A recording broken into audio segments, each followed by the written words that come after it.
Well, let's remind you of the news that the government will end the use of the Bibby Stockholm barge for housing migrants off England's south coast as part of an overhaul of the asylum system.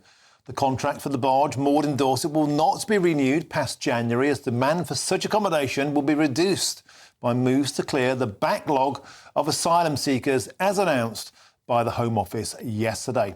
I can now speak with immigration lawyer Harjap Bhangal. Harjap, welcome to the show. Well, for many months, you and I have had this conversation. You thought the Bibby Stockholm was always a terrible solution. It wasn't required. The Home Secretary, the Labour Party, has agreed. It's been given the chop. What are your thoughts? Well, it's an expensive gimmick. It didn't act as a deterrent. We had an episode where it was empty for a little while when there was Legionnaires on it. Unfortunately, one person committed suicide or took his own life as a result of it, and it did nothing to clear the backlog.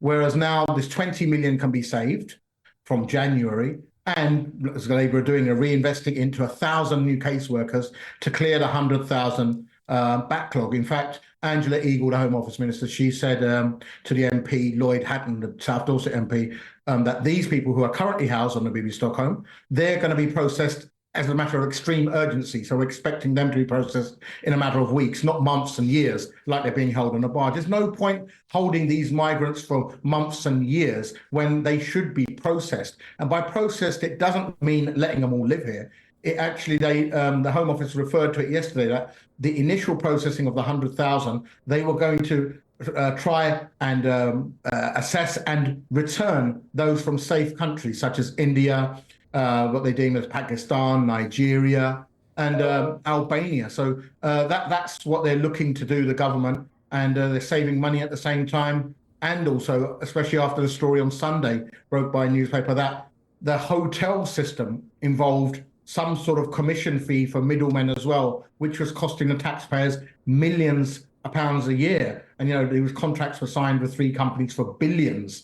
So this is Labour sort of taking apart these contracts, and, especially ones with a sort of whiff of the PPE sort of scandal around them, and saving money and putting them elsewhere, putting that money into clearing the backlog, which me and yourself have always called for. There's no reason why 100,000 claims, which each one should take about half a day or a day to assess, should be outstanding for years. And yet, has this solved the problem? On the one hand, the Labour Party can say, hey, we've actually managed to stop a boat at last. The Bibby Stockholm, they've finally stopped a boat. There's no sign of the small boat stopping their arriving on the coast. In fact, they've gone up under the Labour Party. And so the next question, Harjap Bhangal, is if they're not going to be sent to Rwanda, if they're not going to live on a barge like the Bibby Stockholm, if next for the chop is RAF Scampton, RAF Wethersfield, that looks likely. We know they don't like the idea of hotels. And with a 62% success rate of asylum claims, the numbers coming to Britain won't come down. And I put it to you, what will happen instead? Angela Rayner said herself, every part of Britain will take their fair share of migrants. So what's happened here? The problem hasn't been solved. It's simply been moved, and it's coming to a street near people like you soon. Well, the thing is, the proof will be in the pudding, and the pudding is the numbers. At the end of the day, we've always talked numbers on this channel, and especially on your show, and the numbers will ultimately tell if the Labour government are successful in stopping this. We'll see what the Border Security Command actually does. Is it just a revamp of the same thing that we had, or will it be a total new system? There's a new deal that's been signed with Slovenia and Slovakia to stop the gangs, because that's a popular border from which people cross into Austria and into Germany. And let's also see about this 84 million invested into countries like Chad and Sudan, and see if that will stop. All of this is going to take time, but yeah, the proof once again, Martin, will be in the numbers and how Labour managed the numbers. But what is certain is that there needs to be removal of people who have been refused, and that was totally down under the previous government. So this government does recognise, look, we need to send people back.